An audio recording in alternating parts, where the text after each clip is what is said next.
I'm 22, and this whole thing started the week I moved back home after graduating college.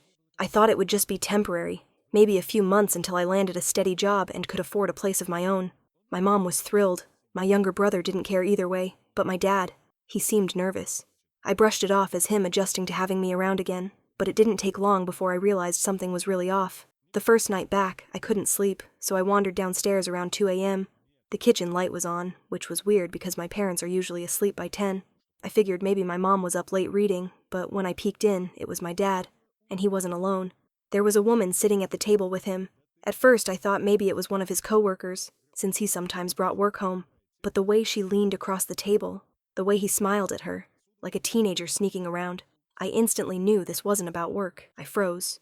I don't think he saw me, but my stomach dropped so fast I thought I'd be sick. I went back upstairs, heart racing, telling myself I must have misunderstood. Maybe it wasn't what it looked like. But the next morning, when I casually mentioned being up late, my dad's reaction was so defensive, it confirmed everything I was afraid of, and that was only the beginning. The next few days, I kept replaying that night in my head, trying to convince myself maybe I'd exaggerated it. Maybe she really was just a colleague. Maybe I was reading too much into it because I'd been stressed about moving back home. But then little things started piling up. My dad suddenly had late meetings 2 or 3 times a week, something that had never happened before. He started leaving his phone face down on the counter, and when it buzzed, he'd snatch it up and disappear into another room. My mom didn't seem to notice, or maybe she was pretending not to. She's always been the type to avoid conflict at all costs. One night, after everyone went to bed, I heard the front door open around midnight. I peeked out my window and saw my dad getting into his car. He didn't come back until almost 3 a.m. The next morning, he acted like nothing happened. That's when I started to feel trapped, like I was holding on to a secret too big for me. I couldn't just confront him, and I couldn't tell my mom without proof. I felt like I was 12 years old again, overhearing adult conversations I wasn't supposed to. Only this time, it wasn't harmless gossip. It was my dad's marriage. The tension in the house was unbearable, and I couldn't shake the feeling that the longer I stayed quiet, the worse it was going to get. I reached a breaking point the night I heard him laughing in the garage.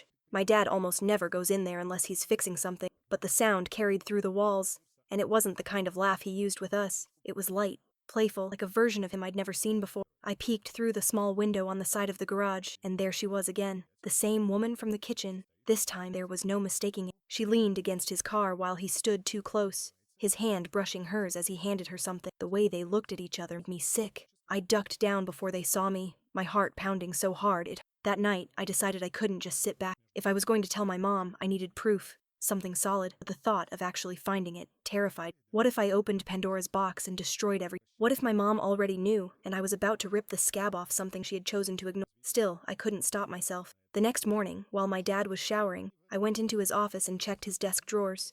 Nothing obvious, just bills, work paper, receipts. I felt guilty, like I was betraying him, but at the same time, wasn't he betraying us first? And then I saw it. Folded neatly inside an envelope was a hotel key card. Just one. No note. No explanation, just that card. My stomach flipped. It was all the confirmation I needed, but it also left me with a question that scared me more than anything else. Did I actually want to know the full truth? I couldn't stop staring at that hotel keycard. It felt like it was burning a hole through me, proof I didn't want, but couldn't ignore. I slid it back exactly where I found it, careful not to leave any trace. But from that moment on, I couldn't look at my dad the same way. Every smile, every casual question about my job search, it all felt fake. 2 days later, I got my chance. He told my mom he had a late dinner meeting with a client. I watched him leave, and instead of staying put like I usually did, I grabbed my keys and followed his car. My hands were shaking so badly I could barely grip the steering wheel. He drove straight to the Marriott on the other side of town. No detours, no hesitation. My chest tightened when I saw him park, step out, and walk inside like he'd done it 100 times before. 10 minutes later, the same woman from our kitchen walked through the lobby doors. She didn't even look around. She just went straight for him. I sat there in my car, gripping the steering wheel so hard my knuckles went white. I didn't take a photo, though I thought about it. Instead, I just sat in the dark, staring at those glass doors until my vision blurred. When they didn't come out after half an hour, I knew exactly what was happening. The whole drive home, I couldn't breathe. I felt like a stranger. The worst part, being through the front door and seeing my mom curled on the couch, watching TV, completely oblivious. She asked if I wanted popcorn, smiling like everything in the world was fine, and I realized if I told her right then, I would be the one to shatter her life. That night, I barely slept. Every time I closed my eyes, I saw my dad walking into that hotel, saw the way the woman followed him in like it was routine. My mom's face haunted me too, her easy smile, the way she offered me popcorn, totally unaware. I kept asking myself if it was really my place to blow her world apart. But wasn't it worse to let her live in a lie? For the next few days I was caught in a loop. I'd sit at the kitchen table with her, wanting to blurt everything out, but my throat would close up. My dad acted normal, asking about job applications, offering to help me with my resume. I hated how smooth he was, how he could live this double life without a single crack showing. I tried talking myself into silence, convincing myself it wasn't my business, that maybe they had an arrangement I didn't know about. But then one afternoon, I overheard my mom on the phone with her best friend. She was bragging about how lucky she was to have a husband who still treats her like they're newlyweds. My stomach dropped. She believed in him completely, and that's when the guilt turned into anger. I knew I couldn't keep this to myself forever, but I also knew dropping it on her without proof would risk everything. If she confronted him and he denied it, I'd be the one left looking like a bitter kid who made things up. So I decided I had to get undeniable evidence. Something she couldn't argue with, something he couldn't talk his way out of. But I had no idea how far I'd have to go to get it. I told myself I wasn't going to snoop anymore, but once that decision was made, it was like a switch flipped in my head. Every move my dad made felt suspicious. Every time his phone buzzed, I wondered if it was her. One evening, when he went out to grab groceries, I slipped into his office again. My hands were shaking so badly I almost dropped the drawer handle. I checked the envelope with the hotel key card. This time it was gone. My pulse spiked. That meant he'd used it again. I was about to give up when I noticed his laptop bag leaning against the desk. Normally, he never leaves it at home. But that night, it was there. Against every bit of guilt in my body, I opened it. Inside, there was a small leather notebook. At first, it looked harmless, just lists, numbers, random notes. But then I flipped to the middle and froze. There were dates, names, hotel room numbers, each one carefully written, with little check marks beside them. And there wasn't just one name. There were several. My stomach turned to ice. This wasn't just one affair. My dad was keeping track, like it was some kind of system. I shoved the notebook back, slammed the bag shut, and bolted out of the room before I could throw up. I sat in my car for an hour, gripping the steering wheel, trying to breathe. My dad wasn't just cheating. He'd been doing it for who knows how long, with who knows how many women, and now I was the only one who knew.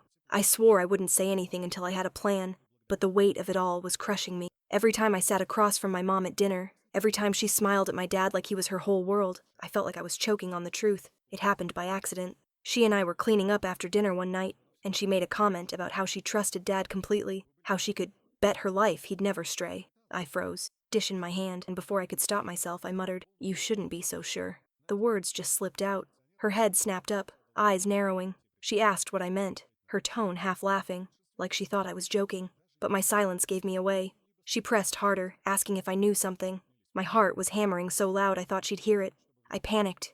I tried to backtrack, saying I was just being dramatic, that I didn't mean anything by it. But I could see it in her face. Something cracked. She didn't yell. She didn't accuse. She just went quiet. Dead quiet. And that silence was worse than anything she could have said. Later that night, I heard their bedroom door close earlier than usual. No laughter. No talking. Just silence. And for the first time, I wondered if I hadn't just exposed him. Maybe I'd started something much bigger than I could control. The shift in my mom was subtle at first, but I noticed. She stopped humming when she cooked. She stopped reaching for my dad's hand when they walked together. She was watching him now, really watching. One morning, she told him she had an early appointment and left before sunrise. But when I checked the driveway, her car was still there. She hadn't gone anywhere. That's when it hit me. She was testing him. Over the next week, I saw her little tricks. She'd ask him casual questions about his day, then ask again later to see if his story changed. She started checking the laundry basket before he got home, like she was looking for something out of place. And one night, I caught her in his office, staring at the same drawer I'd been through. She jumped when she saw me, but instead of scolding, she just whispered, "Go to bed." That was the first time I realized she already suspected. Maybe she had maybe my slip just pushed her over the edge. Then came the night she didn't come home. She said she was meeting a friend for dinner, but midnight passed, then 1 a.m., and still no sign of her. When she finally walked through the door, she looked different, calm, almost eerily calm. She kissed me on the forehead like nothing happened, but her eyes told a different story. I didn't know it yet, but my mom wasn't just investigating, she was planning. The confrontation out of nowhere. It was a Saturday morning, and I was upstairs when I heard my mom's voice. Sharp, louder than I'd ever heard it. I crept halfway down the stairs and froze. She had his notebook in her, the one I'd found weeks earlier. She must have gone back for it, and now she was reading his records aloud, her voice trembling, but steady enough to make every word hit like a hammer. My dad tried to grab it from her, but she pulled away. She demanded answers. Who were these women? How long had it been going on? Was the marriage ever real? At first, he denied it. He said she was overreacting, that it was just old business contacts and work meeting. But then she read one of the entries out loud, complete with a date that matched the night he'd told her he was working late, but had actually been at that Marriott. That's when his mask cracked. He didn't apologize. He didn't beg. He laughed. Actually laughed. And then he said something that made my blood run cold. He told her she'd benefited from his connections all these years, that she enjoyed the lifestyle his job provided, and that she had no right to judge him now. He admitted he'd been with other women, not just one, but claimed it didn't mean anything. He said she'd never leave anyway, because she was too dependent on him. I'll never forget the look on my mom's face.